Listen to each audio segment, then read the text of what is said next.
Bienvenidos a este segundo encuentro de la asignatura de Filosofía General que se sirve en el Departamento de Ciencias Económicas para las carreras de Contaduría Pública y Administración de Empresas de la Facultad Multidisciplinaria Paracentral. Este sería su segundo encuentro. Debo decirles que por disposiciones de la jefatura del departamento, durante esta semana no vamos a entrar de manera directa y en lleno al desarrollo de las temáticas del programa. Eh, Esto se debe a que muchos de sus compañeros estudiantes, ¿verdad?, que lograron cupos para inscribirse en la Facultad Multidisciplinaria Central, pues no se han inscrito todavía por fallos que hubo pues en el sistema informático de la Universidad de El Salvador. Así que un poco como haciéndoles espera a estos estudiantes que todavía no se han inscrito, es que durante estas sesiones de la semana en curso no vamos a entrar de manera directa ya al tratamiento de los contenidos, digamos, ya así en firme de la asignatura. Estamos en un ambiente introductorio para dar a conocer la metodología, para escuchar opiniones, ¿verdad?, etcétera, etcétera. Entonces, la jefatura del departamento nos ha indicado que durante esta semana todavía no entremos de lleno, ¿verdad? Entonces, yo quiero dejar como muy claro eso. Por ello es que en el primer encuentro, la primera sesión que tuvimos con ustedes, intentamos, ¿verdad?, un poco responder a la pregunta de por qué. ¿Por qué es que la filosofía general, de la misma manera que la sociología, están presentes en el pensum académico de la formación de los futuros profesionales de la contaduría y de la administración de empresas? Por ahí es donde vamos. Y el día de hoy vamos a tratar de terminar ese abordaje, responder esa pregunta de por qué es que los futuros profesionales de la contaduría y la administración deben tener conocimiento de sociología y de filosofía. Pero antes de entrar a ello, quisiera decirles algunas cosas. En primer lugar, quisiera pedirles de que estén muy pendientes de las publicaciones que yo estoy compartiendo con ustedes en mi cuenta de Facebook. Allí recién yo les he intentado explicar cuál es la metodología que vamos a utilizar.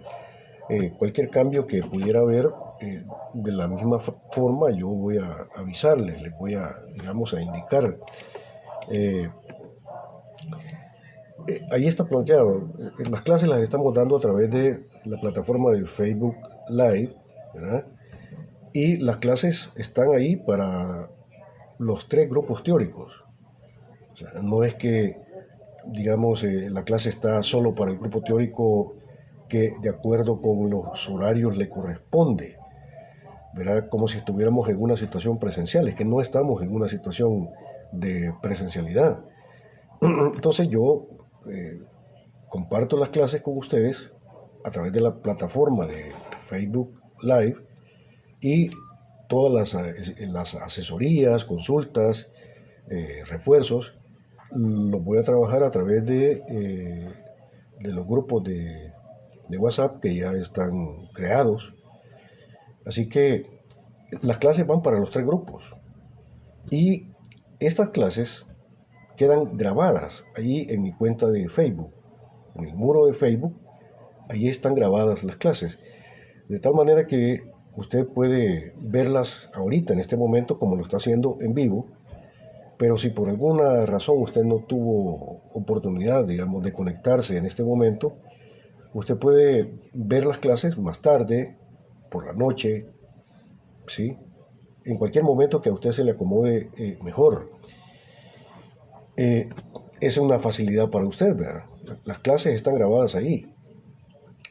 Y luego, si hay dudas o inquietudes, usted me las plantea vía WhatsApp. Eh, Así que las clases van para los tres grupos teóricos, de una sola vez, ¿verdad? Entonces, lo ideal, yo esperaría que los tres grupos teóricos, lo ideal sería que los tres grupos teóricos, todos los estudiantes de los tres grupos teóricos, estén conectados en este momento viendo la clase. Eso sería lo ideal, ¿verdad? También yo he creado un canal cultural en YouTube y ahí también dejo posteadas el video de mis clases, de tal manera que ustedes tienen como dos vías de acceso a las clases. Una es los videos de Facebook Live, que quedan grabados en mi cuenta de Facebook, y la segunda es acceder al canal cultural que yo he creado para que ustedes también puedan ver mis clases ahí. Y usted puede verlas de manera presencial en este momento, como están conectados algunos, o puede verlas después. Se han creado tres grupos de WhatsApp, 01, 02, 03. Cada grupo de WhatsApp tiene su día específico de asesorías. El grupo 01 tiene todo el día de hoy, miércoles, para plantear dudas, inquietudes, reflexiones, etc. El grupo 02 tiene el día jueves, desde las 8 de la mañana hasta las 10 de la noche, lo mismo que el grupo 01, desde las 8 de la mañana hasta las 10 de la noche, para hacer y mandar dudas, inquietudes, etcétera, etcétera. El grupo 03 tiene asignado el día miércoles. Como ustedes pueden ver, cada grupo teórico tiene un día completo asignado para trabajar dudas, refuerzos, ¿verdad? Para su desarrollo académico. Es decir, yo le he dado así como mucha prioridad a la cuestión de las asesorías, a la cuestión de los refuerzos. Pero por supuesto que eso va a depender de si usted hace preguntas, de si usted plantea inquietudes. ¿Verdad? Entonces, esta es la metodología. Y también tengo que decirles que si la metodología no les parece o quieren hacer alguna sugerencia, por favor, háganla. Pueden hacerla a través del WhatsApp. Yo estaría esperando como si las hubiera, porque tampoco vamos a inventar, ¿verdad? Si las hubiera, pues cuál es su visión, algunas recomendaciones para mejorar la metodología con la cual estamos trabajando.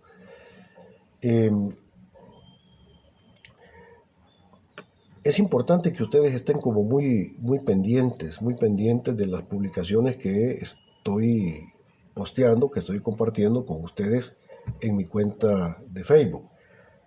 Porque veo que algunos estudiantes andan bastante extraviados, ¿verdad? O sea, preguntando cuestiones que ya están explicadas ahí en mi cuenta de Facebook. Hagan ustedes el favor de estar permanentemente visitando, viendo qué es lo que está ahí posteado. Y la mayoría de ustedes ya ha mandado solicitud de amistad, ¿verdad? Para poder acceder a toda esta información que está en mi cuenta de Facebook. Pero todavía hay algunos que andan perdidos, ¿verdad? Que todavía no saben qué hacer. Y quiero decirles claramente que el motivo fundamental por el cual yo estoy trabajando a través de esta plataforma es porque, ya les dije en la sesión anterior, la facultad hizo una investigación sobre cuál es el impacto de la pandemia en la utilización de metodologías no presenciales o virtuales. Y dentro de las recomendaciones que hacían la población estudiantil encuestada, es que trabajar con el campus virtual, trabajar con Meet, con campus, les consume más datos, es decir, les sale más caro. Y que los estudiantes mismos recomendaban que se trabajara a través de las plataformas, digamos, de las redes sociales, que eso les sale menos caro. Entonces, y además para mí también eso es más manejable. Así que esa es la razón por la cual, hay una razón de tipo económica, ¿verdad? Y todos ustedes manejan perfectamente las redes sociales, ¿verdad? Por eso lo estamos haciendo. Y se puede hacer perfectamente. Dicho esto, voy a tratar de meterme en la temática que vamos a tratar de profundizar, recordándoles a ustedes que yo ya posteé dos pequeños documentos que se esperaría que estén ustedes leyendo. Ahorita solamente se trata de una tarea de lectura, de una prelectura, es decir, antes de venir a la clase, usted tiene el documento ahí para estudiarlo, para leerlo. Entonces hay una tarea de lectura. El primer documento trataba sobre eh, exactamente eh, el por qué las asignaturas de filosofía y sociología están y deben estar en el plan de estudios de los profesionales de la administración de empresas y la contabilidad pública en la Universidad de Salvador. ¿Por qué? Ese es el primer documento, un documento corto de unas 2 o 3 páginas. Eh, el segundo documento que les posteé el día de ayer es una reflexión, ¿verdad? Sobre, digamos, lo que es la filosofía, ¿verdad? Ya una cuestión más filosófica, más detallada, más adentrada en lo que es el abordaje filosófico de la realidad. ¿Cuál es la manera filosófica de enfrentar la realidad y de captar la realidad? Pero el día de hoy únicamente vamos a terminar de profundizar eh, el primer asunto, que es el porqué de la presencia de la filosofía en la formación de los futuros profesionales de las ciencias económicas. Eso lo queríamos. Y el segundo documento que ya les compartí, en la idea de que ustedes puedan leerlo, trabajarlo, eso lo veríamos hasta la próxima semana. Entonces, profundizando un poco en el porqué de la presencia de la filosofía en la formación de los futuros profesionales, veíamos que la primera razón es de naturaleza legal. Eso es así. La filosofía tiene que estar presente en la formación de los futuros profesionales porque así lo manda la ley orgánica de la Universidad de El Salvador. Cuando en su artículo 3, que se refiere a los fines de la universidad, en el literal D habla de que hay que buscar la formación integral del estudiante y con una sólida, digamos, formación en los aspectos éticos e intelectuales, ¿verdad? Y el campo de la ética, el campo de la moral está presente justamente en el corazón de la filosofía. Entonces, estamos mandados por la ley a formar en el campo de la filosofía el pensamiento del futuro profesional. Y de la misma manera, en el artículo, siempre en el artículo 3 literal D, la ley manda que se debe propender un sentido social y humanístico a la formación integral del futuro profesional.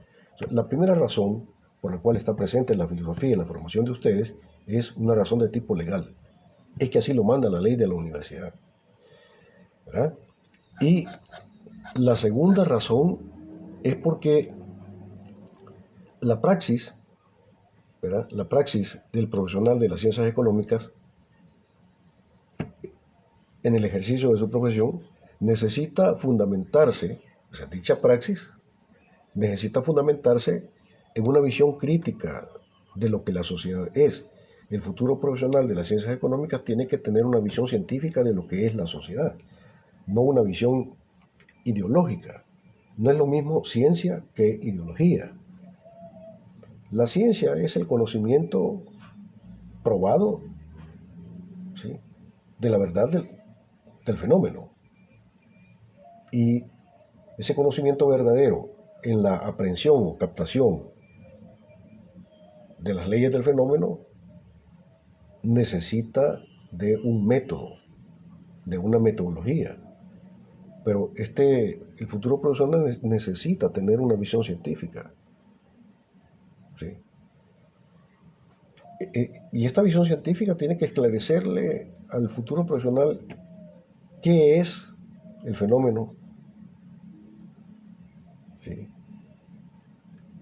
Tiene que establecerle también por qué es como es decir, tiene que esclarecer cuáles son las leyes del fenómeno que está estudiando, y en este caso el fenómeno es la sociedad salvadoreña.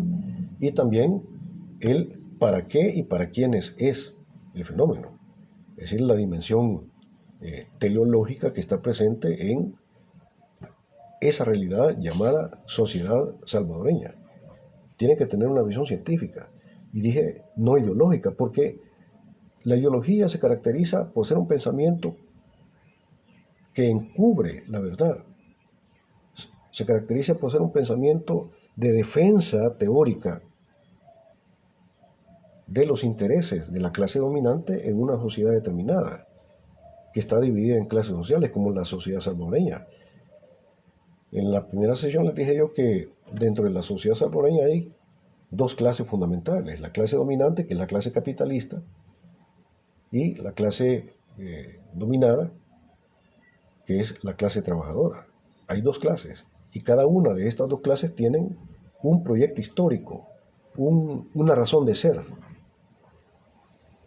El interés fundamental de la clase dominante es garantizar la reproducción ampliada del sistema, es decir, darle larga vida al sistema capitalista, porque le conviene a ellos, porque el sistema capitalista está estructurado, está organizado para responder a los intereses de la clase capitalista. Entonces, a ellos lo que les interesa es darle larga vida al sistema. De ninguna manera van a intentar ellos criticar el sistema. Ahora bien, la clase trabajadora, su interés fundamental no es darle larga vida al sistema, sino que, por el contrario, necesita cuestionar el sistema, necesita destruir el sistema para poder construir una sociedad superior que responda a los intereses de la clase trabajadora. Dos proyectos históricos. ¿Sí? Entonces, eso es lo que es la sociedad. Y el futuro profesional de la contaduría, de la administración, como profesional graduado de la Universidad de Salvador, tiene que enfrentar ese dilema. ¿Cuál proyecto histórico vas a adoptar como propio? ¿El proyecto histórico de liberación de la clase trabajadora o el proyecto histórico conservador, ¿verdad? Porque intenta conservar el sistema de la clase burguesa? Entonces, el futuro profesional necesita tener una visión científica de la realidad. ¿Sí? Debe saber qué es el Estado, por ejemplo. Cuestión muy delicada. Si no sabes qué es el Estado, no puedes entender todas las relaciones de poder que se dan dentro de la sociedad salvadoreña. Ahora, ¿qué es el Estado? Claro, el Estado capitalista. El Estado capitalista es la organización social del poder de la clase capitalista para imponer sus intereses al conjunto de la sociedad. Eso es lo que es el Estado. El Estado capitalista. De tal manera que el Estado no está ahí para velar por los intereses de la sociedad, no. El Estado no está ahí para democratizar la riqueza. El Estado no está ahí para velar por los intereses de todos. No. Esa no es la esencia del Estado. Solo las personas alienadas, solo las personas que no tienen una visión científica, siguen pensando, siguen creyendo que el Estado está ahí para velar por la democracia, para velar por los intereses de todos. No, señor. El Estado capitalista es un instrumento de dominación en manos de la clase dominante para dominar, someter y explotar a la clase trabajadora. El Estado capitalista es un instrumento de dominación. De tal manera que si usted participa de alguna manera en los procedimientos, los procesos, las leyes establecidos por el Estado, usted lo que está haciendo es fortalecer el Estado. Sí, ¿cuál Estado? El Estado capitalista, cuyo poder, el Estado es una estructura de poder, cuyo poder está en función de los intereses de la clase dominante. Está ahí para salvaguardar los intereses de la clase dominante. Solo la persona alienada, que no tiene una visión científica de la realidad, sigue pensando que el Estado y todas esas estructuras de gobierno que los funcionarios están ahí para velar por los intereses de la sociedad. Realmente está más perdido que un perro en misa. Eso no es así. Debes tener una visión científica de la realidad. Y ese es el porqué de la presencia de la sociología en la formación de los futuros profesionales. Pero no solamente tiene que tener una visión científica de la realidad, y una visión científica crítica, no conservadora, y no justificadora del orden establecido, en donde el orden establecido es exactamente la sociedad capitalista salvadoreña. Ese es el orden establecido, eso es lo dado, eso es lo que hay.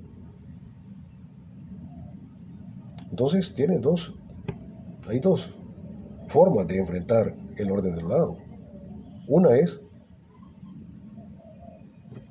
simplemente aceptar el orden dado, es decir, la sociedad salvadoreña capitalista, como algo absoluto, como algo que no se puede criticar, que no se puede cuestionar, que no se puede transformar, y entonces de lo único que se trata es de adaptarse sumisamente en una forma crítica.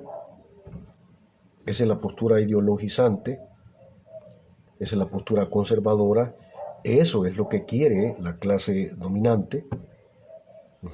Y por eso la clase dominante, exactamente porque clase dominante utiliza todo el aparataje del sistema educativo nacional para moldear nuestra cabeza en el sentido de que tenemos que aceptar el orden establecido como algo absoluto, como algo que no se puede transformar. Frente a lo cual lo único que te queda es adaptarte. Más o menos como aquel dicho popular que dice, a la tierra que fueres, pues haz lo que vieres. Es una lógica adaptativa, en donde no hay crítica del sistema. Simplemente hay un sujeto que se adapta al sistema. Pero en el momento que este sujeto vive como un simple tornillo dentro del sistema y que no critique el sistema, y que entonces no es el sistema para el sujeto, sino que es el sujeto para el sistema. El sujeto es un ser alienado frente al sistema. Juan no crea el sistema, sino que es el sistema el que crea a Juan, como lo vamos a ver un poco más adelante. Entonces, Juan ya no es sujeto, aunque parezca sujeto. Juan se convierte en un objeto movido por la lógica, los fines, los propósitos, el sistema de intereses, las relaciones de poder del sistema. Y el verdadero sujeto, entonces, es el sistema, aunque no lo parezca. Y Juan, que cree que es el sujeto, pues no es el sujeto, es un objeto, movido por los caprichos del sistema. La segunda actitud es una actitud crítica, que cuestiona la naturaleza explotadora e inhumana, que cuestiona las negatividades del sistema y no se somete al sistema, e intenta transformar el sistema. Cuando eso es así, y solo cuando eso es así, entonces hay un sujeto revolucionario que tiene la capacidad de cuestionar la lógica opresiva, la lógica inhumana, la lógica explotadora, la lógica depredadora del medio ambiente, del sistema. Entonces, si hay una praxis revolucionaria que cuestiona y que intenta transformar esencialmente el sistema, entonces este sujeto, entonces Juan, como sujeto revolucionario, sí es sujeto. Ya no se trata de que ahora el sistema es el sujeto y el pobre Juan es objeto, adaptado al sistema. ¿Ves la diferencia?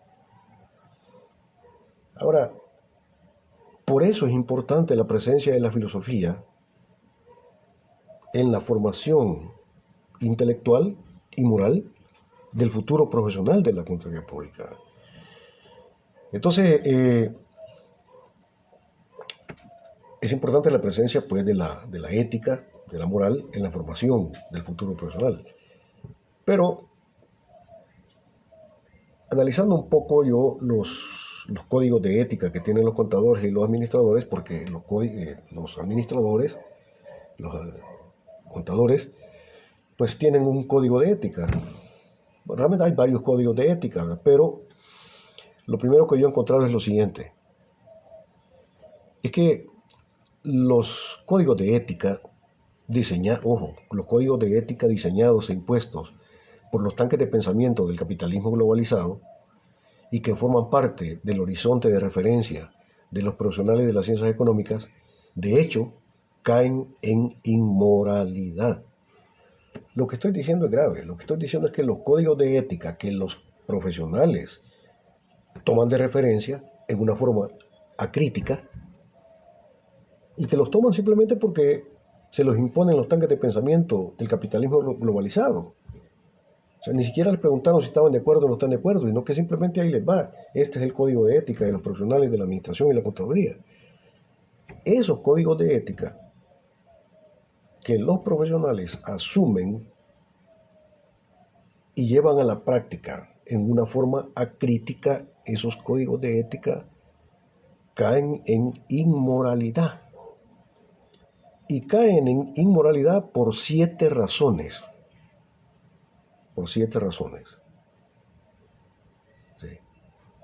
Ahora, pero esta visión crítica de lo que son los códigos de ética y la función social de los códigos de ética y la función que tienen dichos códigos de ética en la formación de los futuros profesionales, solo se puede hacer desde la filosofía.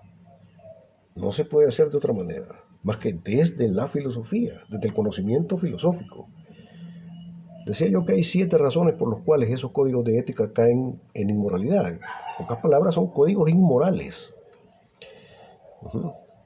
Esto es muy delicado. Hay 7 razones. La primera razón es lo siguiente. Estos códigos de ética caen en inmoralidad, primero, ¿verdad?, al no cuestionar en forma radical el carácter inmoral de las negatividades o de la negatividad del sistema social vigente capitalista.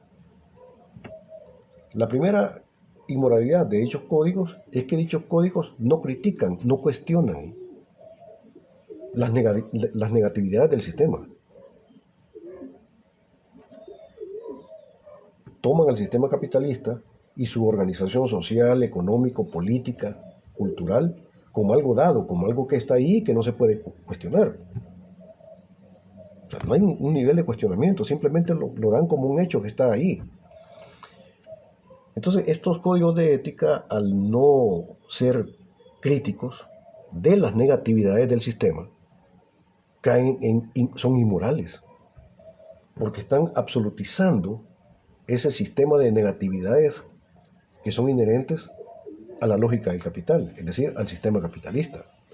Entonces, cuando estos códigos de ética son así, hacen todo lo contrario. No solo no cuestionan el sistema, sino que adoptan una función de justificación, de defensa teórica del sistema y de la funcionalidad del sistema capitalista globalizado. Yo digo, ¿verdad?, que estos códigos de ética no cuestionan las negatividades del sistema. La lógica del capital, el sistema capitalista es un sistema autocontradictorio que tiene un montón de negatividades. ¿Sí? Por ejemplo, el sistema capitalista explota la fuerza de trabajo.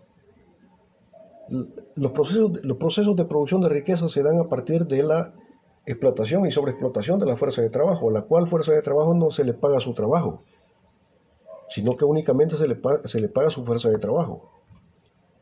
Los procesos de producción de capital en el sistema capitalista, los procesos de producción de riqueza, o sea, implican la muerte del débil.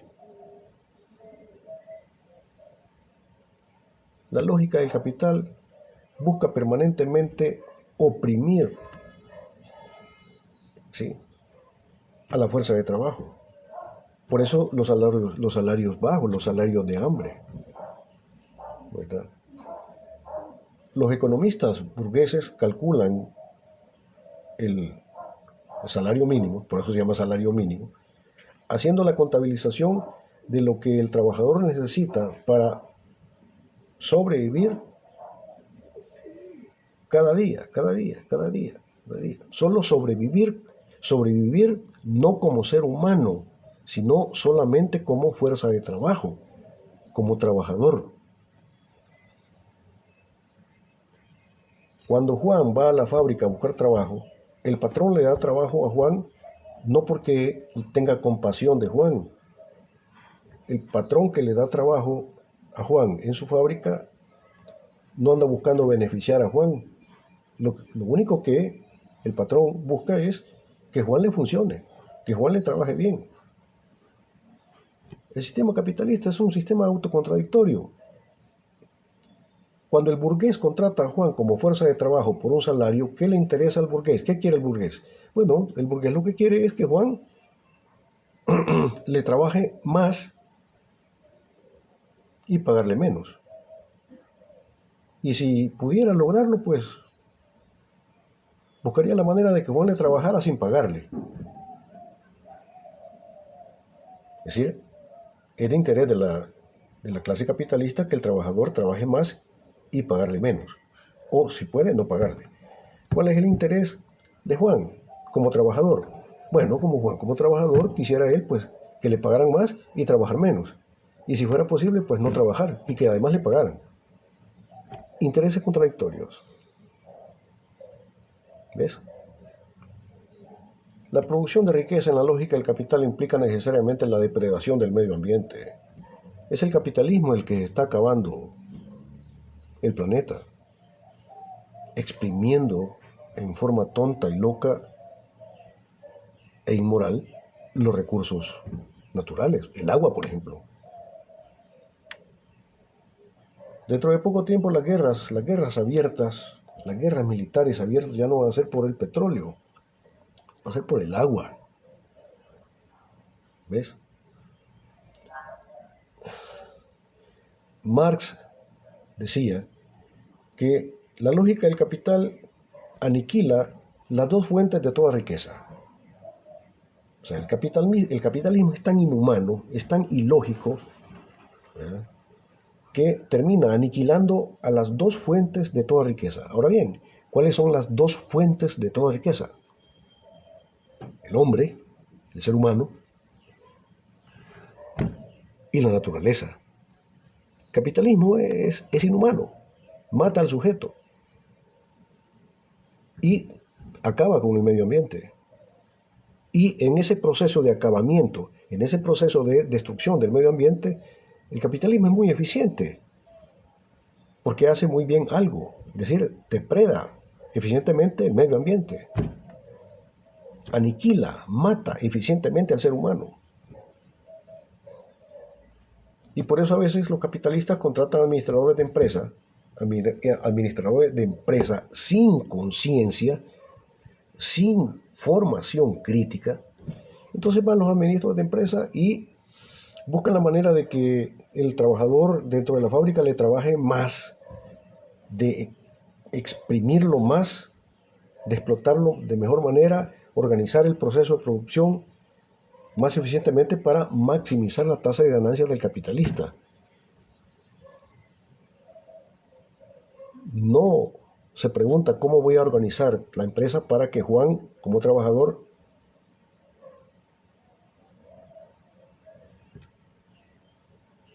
gane más, se sienta mejor. O sea, nadie experimenta dentro del capitalismo el trabajo como un acto de liberación. Todos experimentamos dentro del capitalismo el trabajo, es el ir a trabajar, como un acto opresivo, como un acto doloroso. Entonces, el capitalismo es autocontradictorio, el capitalismo es negativo. Dentro del capitalismo hay muchas negatividades, porque mata al hombre y depreda al medio ambiente. Entonces, los códigos de ética, cuando no cuestionan eso y dan por hecho que el sistema es absoluto, que el sistema es perfecto, que el sistema es bueno y que lo único que queda es adaptarse al sistema, en ese momento, esos códigos de ética que los profesionales de la Contraloría Pública y Administración de Empresas toman de manera crítica, esos códigos de ética son inmorales, porque justifican la situación opresiva y explotadora de la lógica del capital. Bueno, la segunda razón de las 7 es que los códigos de, entre comillas, ética, que son usualmente aceptados por los profesionales de las ciencias económicas, tienen una función, es decir, ¿para qué sirven? Tienen una función de encubrimiento y de justificación tanto del Estado capitalista como de las relaciones sociales de producción, al dejar sin cuestionamiento alguno, las negatividades de los fines y la funcionalidad del sistema. Claro, el sistema capitalista. Yo les hablé en la sesión anterior cuáles son las leyes del capitalismo. Y la primera ley del capitalismo, que forma parte de su esencia, de los fines del capital, porque, claro, el capitalismo es un sistema, está ahí, pero ¿para qué? ¿Y para quiénes? Está ahí para responder a los intereses de la clase dominante.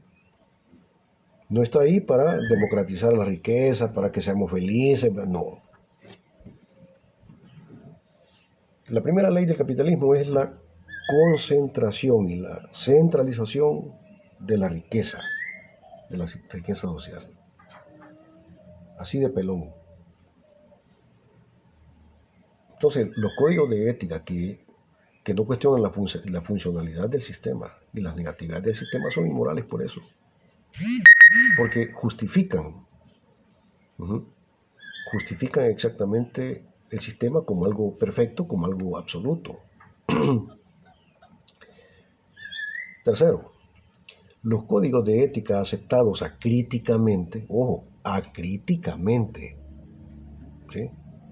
Porque pudiera haber una recepción crítica de dicho sistema, pero no la hay.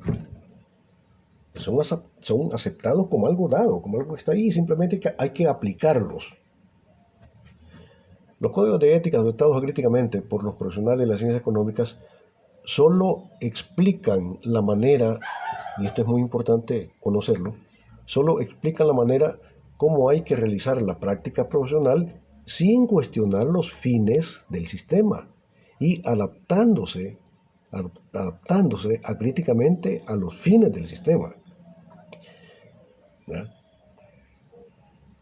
Solo explican la manera de cómo hay que adaptarse a los fines del sistema. Pero, ¿qué es explicar? ¿Qué es explicar? Explicar es simplemente poner en la evidencia la ley del fenómeno. Las leyes del fenómeno están dentro del fenómeno.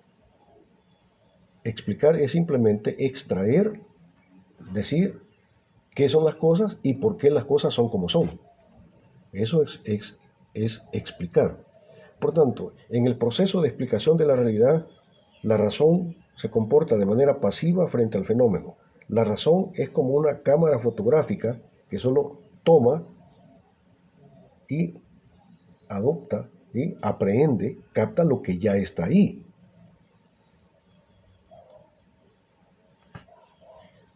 En este sentido, Sócrates hablaba de el método de la partera como método de conocimiento. Ya saben ustedes que la partera lo único que hace pues es extraer, sacar al niño del vientre de la madre. Pero la partera no pone nada, más que el ejercicio de sacar lo que ya está ahí. Entonces, la verdad del fenómeno está dentro del fenómeno. Pero la mente es pasiva frente a la realidad porque no cuestiona, no critica, no pone nada. Entonces, explicar es simplemente eso. Poner en la evidencia la ley del fenómeno, la verdad del fenómeno. Pero la verdad del fenómeno está dentro del fenómeno. La mente no pone nada. Simplemente, con una cámara fotográfica, capta lo que ya está ahí.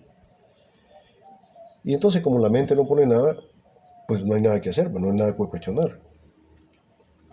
O sea, la razón humana se adapta a lo que ya está dado ahí. Por tanto, lo que está dado se nos impone como un absoluto que no podemos transformar. Eso es explicar.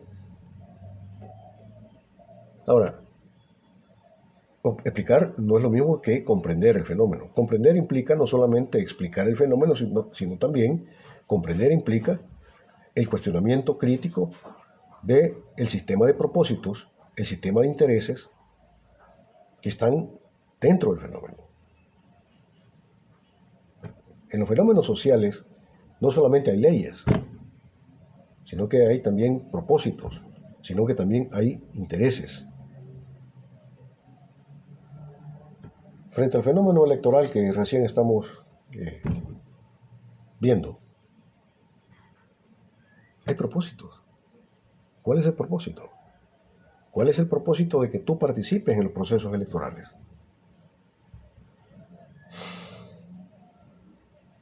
Bueno, quizá uno de los propósitos sea de hacerte creer que si tú vas a votar, pues vas a cambiar a este diablo rojo por este diablo azul, o este azul por este diablo celeste o verde. Entonces vos terminás pensando de que ir a votar para vos es muy importante porque participás en un proceso de transformación. Sí, pero es en un proceso de transformación que no existe, que no es real, no es verdadero. Porque vos podés cambiar un diablo rojo por un azul, y si no te gusta el azul, podés cambiarlo por un celeste y si no por un verde. Pero ¿qué es lo que permanece ahí? Que todos son diablos, de diferente color. ¿Estás transformando el sistema? No. Y no solo no lo están transformando, pero ellos quieren hacerte sentir, quieren hacerte creer que tú estás participando y que tú estás transformando la realidad, cuando no es así. Entonces, pues decir, yo como ninguno de los candidatos me interesa, todos son corruptos, entonces yo voy a ir a anular el voto. Pero en el momento que vos vas y anulas tu voto, estás participando, estás fortaleciendo el sistema. ¿Ves? El sistema ya ganó, ya logró meterte a vos como un sujeto que es objeto sometido a la lógica del sistema. ¿Por qué sometido a la lógica del sistema? Porque ya fuiste a votar. Aunque anulaste el voto, pero ya participaste. Cuarto, los códigos de ética hacen coincidir forzosamente, o en una forma forzada, el ser con el deber ser. Al suponer, ojo, al suponer que es posible desarrollar una praxis ética adaptándose sumisamente al modo de ser del sistema. Al modo de ser del sistema.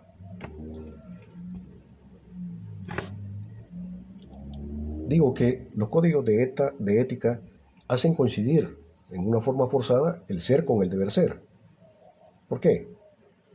Porque ellos te proponen que el sistema es perfecto, que el sistema no hay que cuestionarlo, que simplemente hay que adaptarse en una forma sumisa, en una forma acrítica al sistema. ¿Y cuál es el sistema? Pues el sistema capitalista, la sociedad capitalista salvadoreña.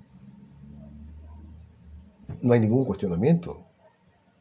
Entonces, más bien es una forma de un llamado a someterte al sistema. Entonces,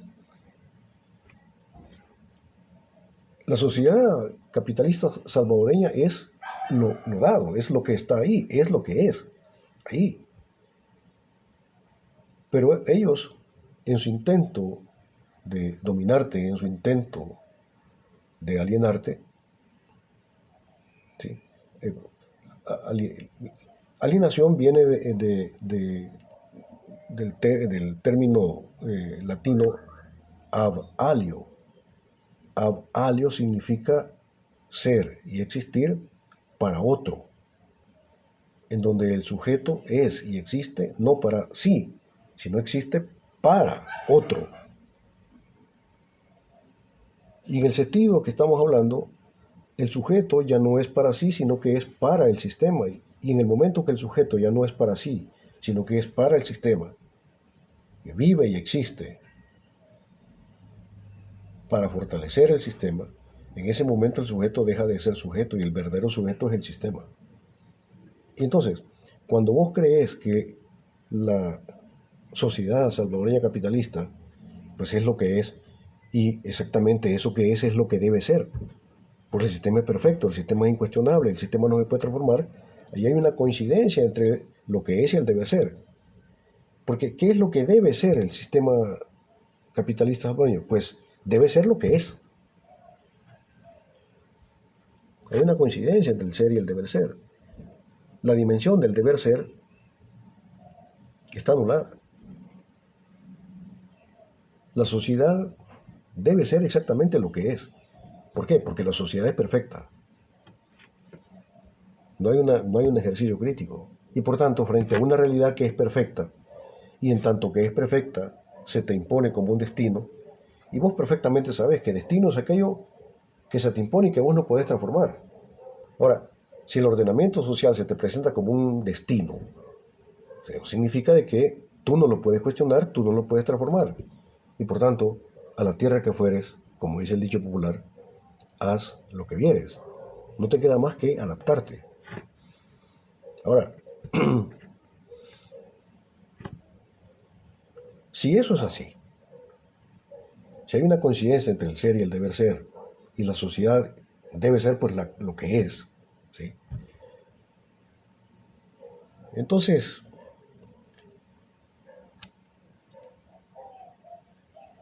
en este planteamiento de que la ética es inmoral, entonces, estos códigos de ética lo que te van a plantear es que lo ético, lo moralmente correcto es vivir según las leyes del sistema.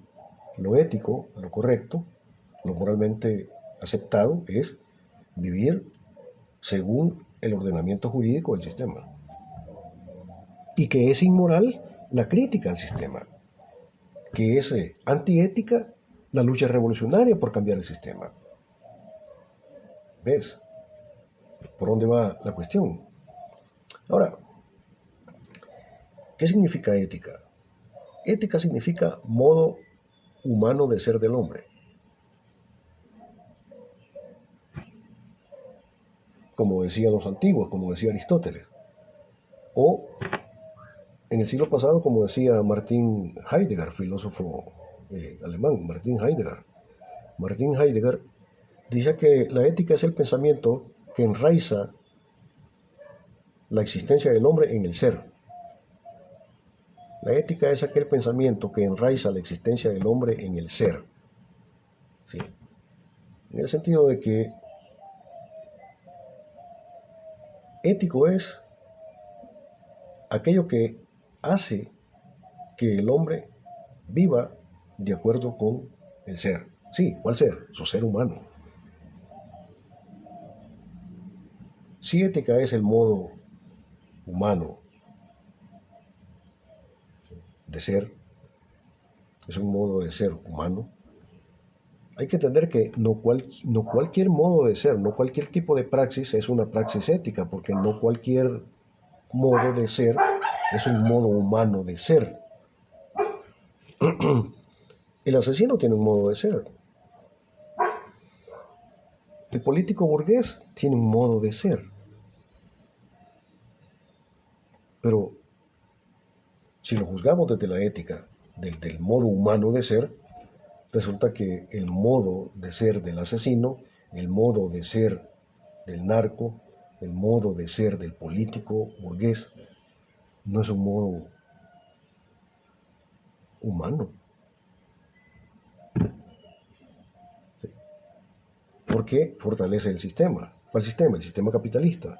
Y el sistema capitalista ya vimos que es autocontradictorio, es un sistema negativo, es un sistema que aniquila las dos fuentes fundamentales de toda riqueza, que son el hombre y la naturaleza.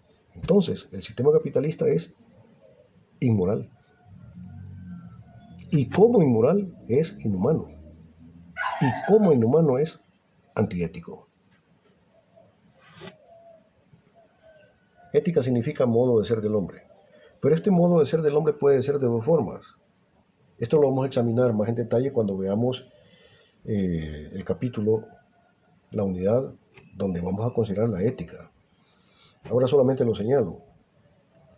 Ética es modo de ser del hombre, pero este modo de ser puede ser de dos vías. Puede ser un modo de ser adquirido o puede ser un modo de ser construido. El modo de ser adquirido es aquel modo de ser que tú adquieres, es aquel modo de ser que te impone la funcionalidad del sistema, que te impone la lógica del sistema. Por tanto, hay un modo de ser que se te impone a través de esos códigos de ética, de esos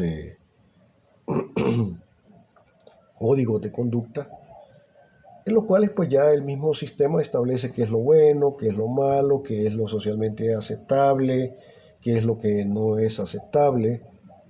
Son, digamos, costumbres, son modos de ser establecidos por el sistema, establecidos por la clase dominante del sistema capitalista y que se le imponen al sujeto. Y el sujeto simplemente se adapta, los toma críticamente como cosa verdadera. Eso es un modo de ser adquirido. Es ese modo de ser frente al cual el sujeto pues se somete y lo da por hecho y lo lleva a la práctica, pero no lo critica. Ese es un modo de ser adquirido, es decir, es un modo de ser que el sistema te impone, que el sistema te determina, que el sistema te los establece como correctos, que el sistema te los establece como buenos. ¿Quién dice que es bueno y quién dice que es malo? El sistema. Y los códigos de moralidad del sistema. Pero no es el sujeto. No es Juan.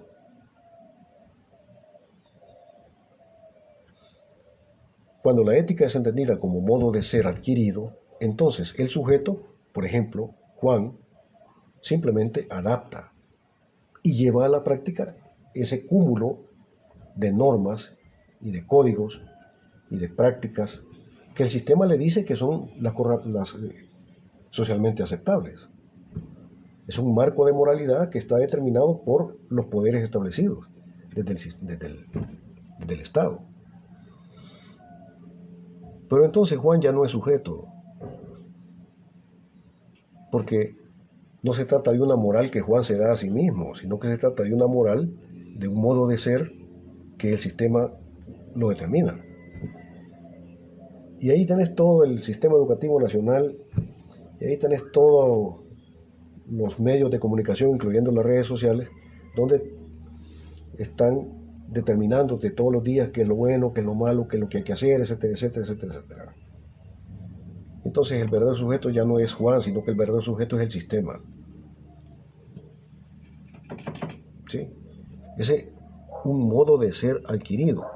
Y en ese concepto de modo de ser adquirido, como el verdadero sujeto es el sistema, y se te plantea como un absoluto frente al cual no puedes hacer nada porque se te impone como un destino, no hay posibilidad de cambiar el sistema. El sistema es un absoluto, el sistema se te pone como un destino, está ahí, frente al cual únicamente tienes que avasallarte. Entonces, es un modo de ser determinado por el sistema. Ese modo de ser adquirido, pero la ética como modo de ser se puede entender como modo de ser construido. Es ahí donde verdaderamente el sujeto, ¿sí?, construye su sistema de moralidad en un ejercicio teórico de crítica del orden establecido. Ya no es el orden establecido el que determina qué es lo bueno, qué es lo malo al sujeto. Ya no es el sistema el que determina a Juan y le impone un modo de ser, sino que es Juan el que determina, en un ejercicio racional de crítica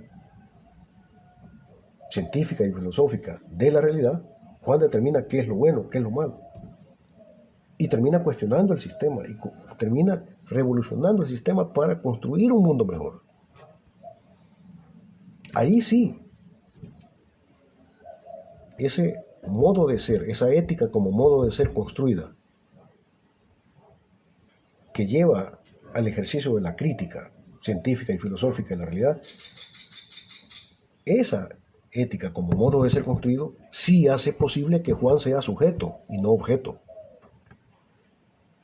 ¿Ves? Pero los códigos de ética establecidos Los códigos de ética establecidos por el sistema son inmorales, porque son justificadores del sistema. Quinto, de esta manera, dichos códigos de ética arrastran a las ciencias económicas y a sus profesionales a desarrollar una praxis justificadora y defensora de la negatividad del sistema capitalista globalmente considerado. En los así llamados códigos de ética de los profesionales de la administración de empresas y la contaduría pública, hay una absolutización de la legalidad impuesta por el tipo de Estado capitalista. Parten del siguiente axioma, y esto es muy importante, señores. Parten del siguiente axioma. Si algo es legal, entonces es ético. Ignoran que hay muchas cuestiones que son perfectamente legales, pero que son inmorales. O sea, no todo aquello que es legal solo por el hecho de que es legal va a ser moralmente bueno. No, no es así. Hay muchas cuestiones que son perfectamente legales, pero son altamente inmorales. Por ejemplo, ¿cuáles?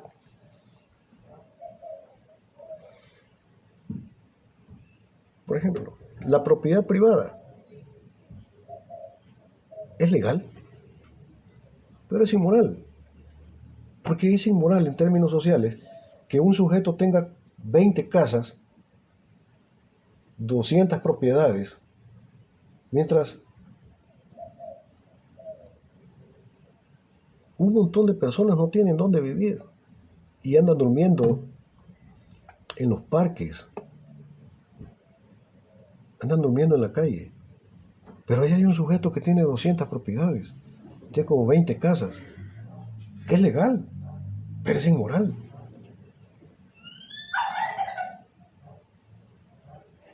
Es legal que todos los días vos tengas el privilegio de preguntarte qué vamos a comer, ¿verdad? En un ejercicio de elección, teniendo un montón de ofertas, tú tienes el privilegio de elegir. Hay gente que no tiene la posibilidad de elegir. No tiene la posibilidad de elegir. O come o no come. El sistema es inmoral. El sistema le dice a Juan, que anda buscando trabajo, el sistema le dice a Juan que Juan es libre. Y hablan del sistema de libertades. Y entonces dice que la fuerza de trabajo, los trabajadores son libres, porque pueden elegir entre trabajar y no trabajar. Pero ¿será cierto que los trabajadores pueden elegir entre trabajar y no trabajar? No, no es cierto. Porque poniéndose en la situación de elegir entre trabajar y no trabajar es como ponerse en la situación de trabajar o morirte de hambre. Pues eso no es una elección válida. ¿Sí? Ya les dije lo que es el Estado, ¿verdad? El Estado capitalista. Uh-huh. Sexto, por tanto, dichos códigos de ética vienen a formar parte de los aparatos ideológicos del Estado, que constituyen los esfuerzos de la clase dominante para hacernos creer que no se puede y no se debe ir más allá del sistema, que el sistema capitalista se corresponde con una especie de condición natural de las cosas, que así son las cosas y así serán por los siglos de los siglos. ¿Por qué? Porque así deben ser. Como te dije, ¿verdad? A veces esos códigos de ética justifican el orden dado y te lo plantean como un absoluto, que así son las cosas, así deben de ser. Y el capitalismo es eterno por los siglos de los siglos. O sea, y por último,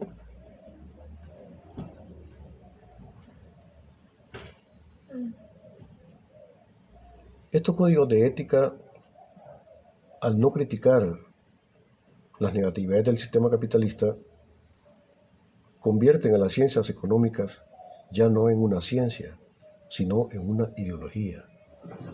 ¿Cuál es la diferencia entre ciencia e ideología? La racionalidad científica busca la verdad del fenómeno. La ideología no busca la verdad del fenómeno. Busca justificar, encubrir la verdad del fenómeno.